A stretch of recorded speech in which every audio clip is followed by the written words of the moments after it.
Hello friends, welcome to my channel.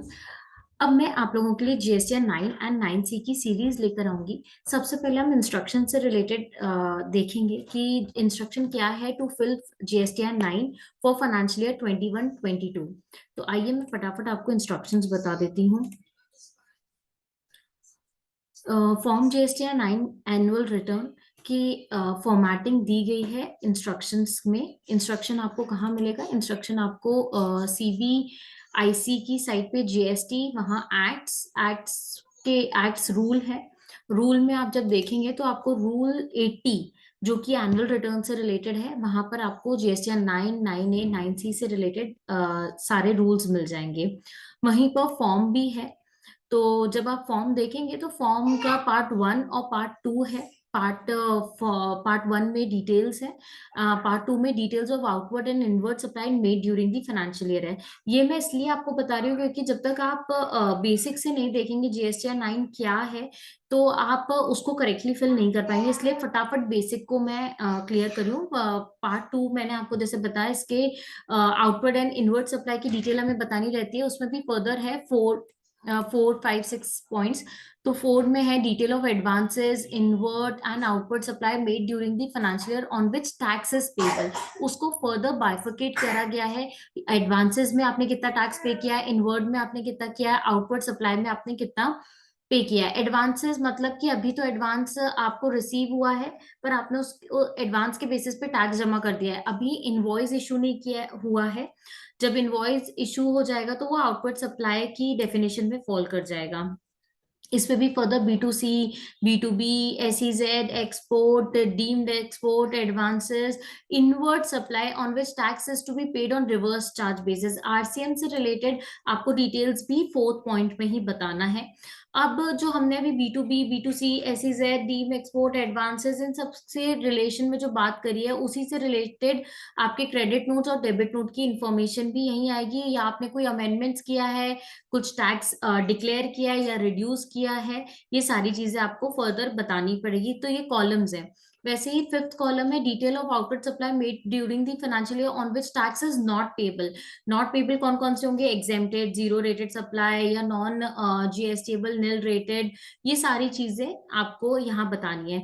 अब हम जब इंस्ट्रक्शन पढ़ेंगे तो 5th पॉइंट भरने में कुछ डिटेल जो डिफिकल्टी आती है वो ये आती है कि यहाँ पर आप जो टैक्सेबल अमाउंट बताएंगे, टैक्सेबल अमाउंट तो नहीं, जो टर्नओवर बताएंगे, जीरो रेटेड सप्लाई या SEZ, exempted supply, non GST, ये हमें इससे रिलेटेड कोई क्रेडिट नोट या डेबिट नोट है तो उसको कहाँ बताएं, क्योंकि सेपरेटली कोई कॉलम है नहीं। तो आपको यहाँ पर नेट ऑफ क्रेडिट नोट और डेबिट नोट ही बताना है। ये इंस्ट्रक्शंस में लिखा है। अगर कोई भी आपको ऐसी डिफिकल्टी फेस होती है तो अदरवाइज A to F के जो भी क्रेडिट नोट्स हैं वो सेपरेटली आपको H और I में बताना है। Credit note issued in respect of transaction specified in A to F। But ऐसा कोई है जो आप H और I में नहीं बता पा रहे हैं तो आप उसको नेट ऑफ करके भी बता सकते हैं। वैसे कोई अमेंडमेंट्स के थ्रू आपने सप्लाईज डिक्लेयर किए या रिड्यूस किए तो आपको J और K पॉइंट में बताना है। फिर 6th पॉइंट आता है आईटीसी की डिटेल्स है, जो कि 3B से जब आप कंपेयर करते हो आईटीसी का अमाउंट तो आपको वो बताना है। मैं जब जीएसटी 9 आपको बताऊंगी कैसे फिल करना है, उसमें डिटेल में ये पूरे पॉइंट्स डिस्कस करूंगी। अभी हम इंस्ट्रक्शंस देख लेते हैं जो फाइनेंशियल 21-22 से रिलेटेड इंपॉर्टेंट है। तो मैं स्क्रॉल डाउन कर रही हूँ। यहाँ पर जो बताया गया वो ये है कि फाइनेंशियल 21-22 जो ट्रांजैक्शन आपने 21-22 के जीएसटीआर 1 एंड 3B में डिक्लेयर नहीं करे हैं, रिटर्न में डिक्लेयर नहीं करें, वो भी आप जीएसटीआर 9 में ही बताएंगे। पर अगर आप ये सोच रहे हैं कि जीएसटी 9 में बता के आप आईटीसी क्लेम कर सकते हैं, तो नहीं, आईटीसी क्लेम करने का जो रिटर्न है वो जीएसटीआर 3B है। तो आप जीएसटीआर 9 में तो बताएंगे बट आपको 3B में भी बताना होगा। 3B कौन सी? अप्रैल से लेके अक्टूबर तक की। अब 30 नवंबर चूंकि लास्ट डेट है जिसके जो आप सारे जो भी अमेंडमेंट्स है फाइनेंशियल 21-22 के, वो आप डिक्लेयर कर सकते हैं 30 नवंबर तक की जो भी रिटर्न आप फाइल कर रहे हो, जीएसटीआर 3B एंड जीएसटीआर 1। तो इसके बाद तो जो भी अमेंडमेंट्स होंगे वो अब आपके कुछ भी आप क्लेम नहीं कर पाएंगे फर्दर 3B में, तो वो सब लैप्स हो जाएंगे। तो अब आपको फाइनली GSTR 9 जो भरनी है वो इनएलिजिबल, एलिजिबल, रिवर्सल, ITC, ये बहुत ध्यान से भरना है, और 2B और 3B से कंपेयर करके। तो यहाँ पर बताया गया कि financial 21-22 not declared in GSTR 1 and 3B may be declared in this return. कोई ट्रांजैक्शन एडिशनल लाइबिलिटी आपको डिक्लेयर करनी है तो आप GSTR 9 में डिक्लेयर कर सकते हो। However tax payer can not claim ITC through this return. The instruction to fill part 2 are as follow. अब जो पार्ट 2 है, पार्ट 1 जो हमारा था बेसिक था, पार्ट 2 जो है, पार्ट 2 में डिटेल आउटपुट सप्लाई और इन ITC की बात बताई गई है। अब यहाँ पर जो फाइनेंशियल 21-22 से रिलेटेड फर्दर इंस्ट्रक्शन है, ये सारे कॉमन इंस्ट्रक्शन है जो प्रीवियस ईयर में भी थे। जो इम्पोर्टेंट है वो है 5D, 5E और 5F। ये जो कॉलम्स हैं ये nil rated, non GSTable, exempted supply से रिलेटेड है। यहाँ पर स्पेसिफिकली बताया गया है कि आप जब फाइनेंशियल 21-22 की एनुअल रिटर्न फाइल कर रहे हैं तो the registered person shell report non GST supply in 5F column separately and shall have an option to either separately report his supplies as exempted and nil rated supply or report consolidated information for these two heads in the exempted row only. मतलब आपको non जीएसटेबल supply separately बतानी है, और exempted और निल rated supply भी आप, अगर आपके पास सेपरेटली इंफॉर्मेशन है तो सेपरेटली बताएं, अदरवाइज आप कंसोलिडेटेड करके एग्जेम्प्टेड वाले कॉलम में बता सकते हैं। तो ये एक इम्पॉर्टेंट पॉइंट है। इसके बाद फाइनेंशियल 21-22 से रिलेटेड है, the registered person shall have an option to fill 5A to 5F net of credit notes in case there is any difficulty in reporting such details separately in this table। वैसे ही debit note से related है यहाँ पर। इसके बाद जो next important point है वो है, the registered person shall report the breakup of input tax credit as capital goods and have an option to either report the breakup of remaining amount as input and input service or report the entire remaining amount under input row only। जब हम sixth column की बात करते हैं जो कि ITC से related है, तो वहां पर आपको बाइफिकेट करना पड़ता है इनपुट को टू फर्दर कैपिटल गुड्स से रिलेटेड इनपुट कितने हैं, या सर्विसेज से रिलेटेड इनपुट सर्विस कितने हैं, और आपने परचेजेस के ऊपर GST जो पे किया वो इनपुट कहलाता है।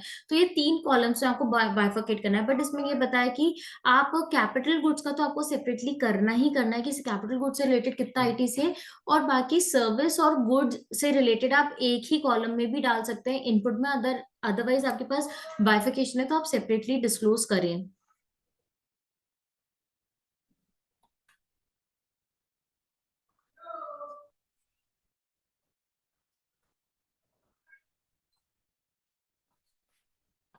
इसके बाद एक HSN से रिलेटेड इंपॉर्टेंट पॉइंट है।